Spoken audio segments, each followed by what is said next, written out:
So Heather tried through, and I have her answers right here.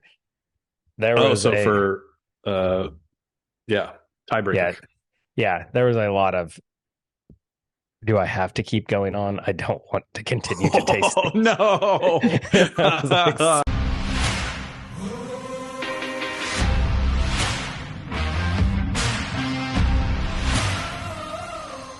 we decided to do it. I mean, it's not quite March Madness yet, but the Super Bowl's over. And I mean, we're both Illini fans, and depending on the night, they play really well or just straight terrible. So we had to make our bracket. And so what we thought we would do is we're going to be good for you guys and terrible for us. I mean, this could be so bad. Self torture without Yeah. Brian. Yeah. Brian didn't even show up for this one. He was like, I got more PhD work to do. Like, I'm not going to be part of that. And it is celebrity bourbon night. Yeah.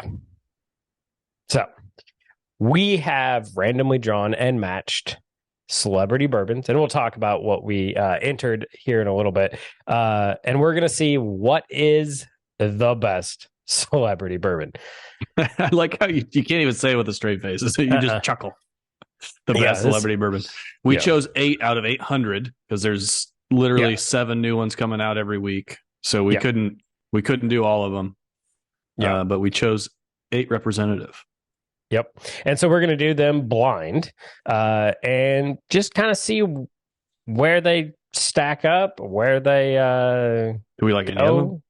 Do we like any of them? Maybe we liked a lot of them. Yeah, we could. Or it could be like the best of the worst. Like, congratulations. You just didn't suck as bad. So yeah, I mean, some of these bottles I bought on recommendation, and we'll talk about that because I'm still a little angry about one of these bottles. We like a little controversy. We like a little anger. Mm-hmm. So this first one we're going to do is my number 3 versus my number 1. So I entered 3 submissions. Chuck entered 3 submissions. And even though he is not here, the good Brian did, of course, have some celebrity bourbon. So he entered Brian. 2 in himself. So we're going to see what wins 3v1. And while we are tasting through this and getting an idea, I will tell you the 3 bourbons I entered. And then the next episode is going to involve Brian and Chuck. So we'll talk about what Chuck entered. So it'll be a lot of fun. So, yeah. And to be clear, so these are not seeded. These are just a random draw. So we just put all 8 in there. Didn't bother seeding, trying to figure out which one was better prior to. We just said, well, we'll see. The best is going to come out in the end. So that's all we care about. Number 1, maybe number 2. Yeah. The rest of it sorted out in the wash. Yep, exactly. And we had no like favorites at all, so it didn't matter.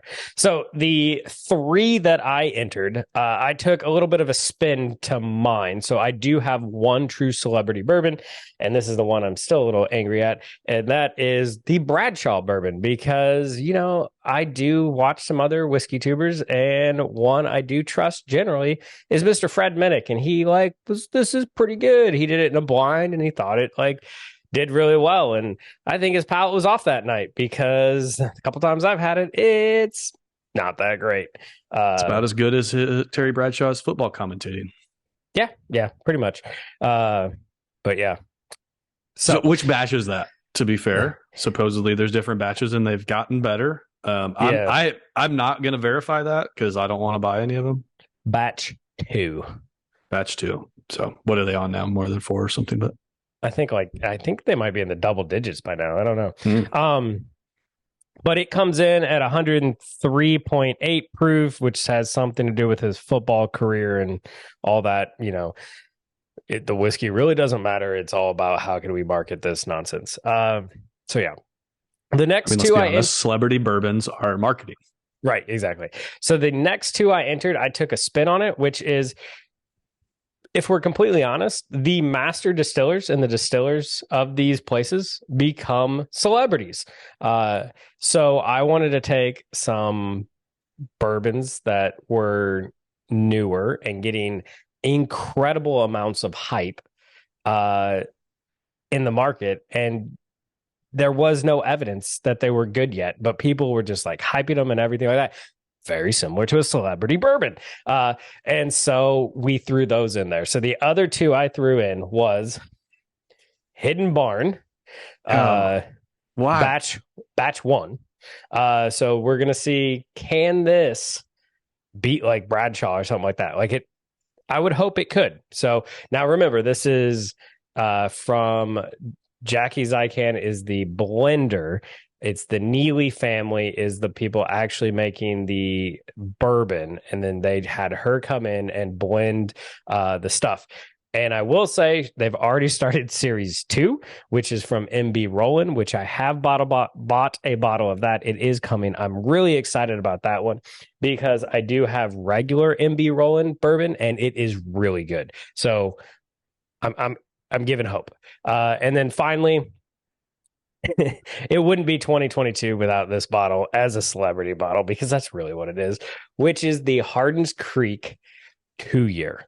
So this sucker is 2 years at $80. And it's all because of the Beam name, which makes it a celebrity bourbon. I don't care if you agree or disagree. It's a celebrity bourbon. So we'll see. I mean, come on. It's from the Beams. It should be able to hold up. So TJ's sold. taking some creative liberties Yes. with the term celebrity bourbon. He spends a little bit too much time on Whiskey Tube, and so to him, his celebrities are whiskey folks. So we'll let him have that creative liberties and flexibility because that's what we like here on the channel. I think the rest of the submissions will be a bit more of a traditional when we think about the celebrity category. But yeah, so thanks for playing, TJ. Yeah, I mean, to be fair, I got more excited about meeting Jimmy Russell than I did I mean, probably, fair.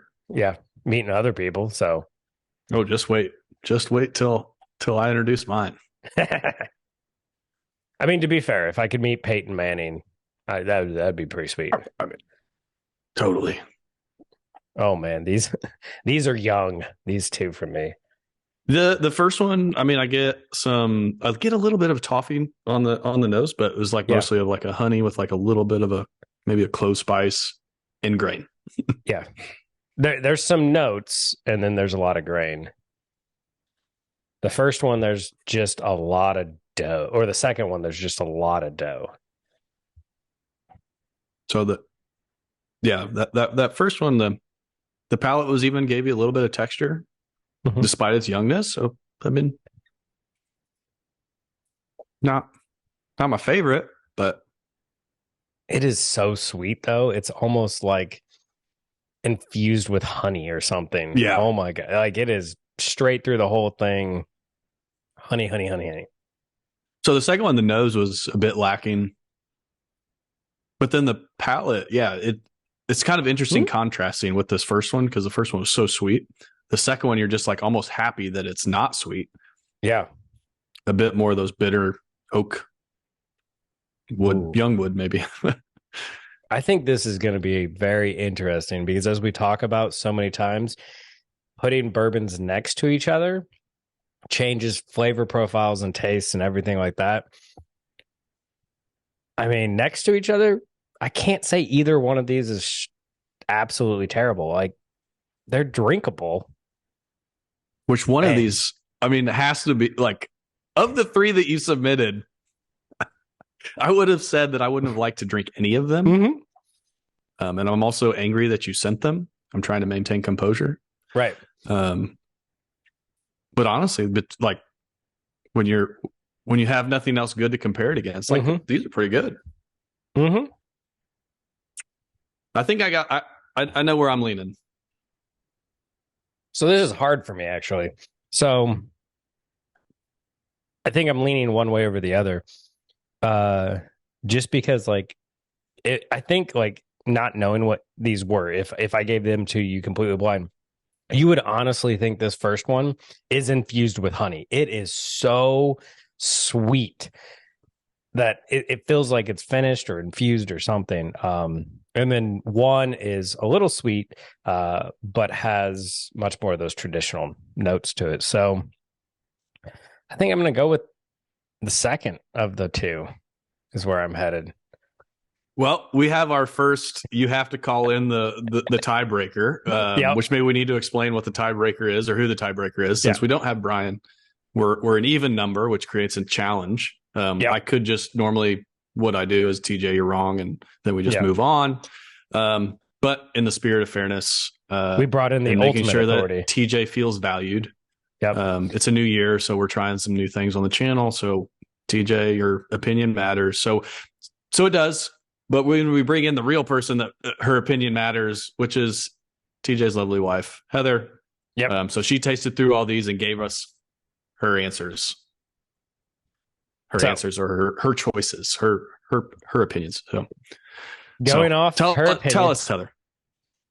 She chose number 2. That's right. My wife went says with the I'm bitter, a correct. little bit too sweet.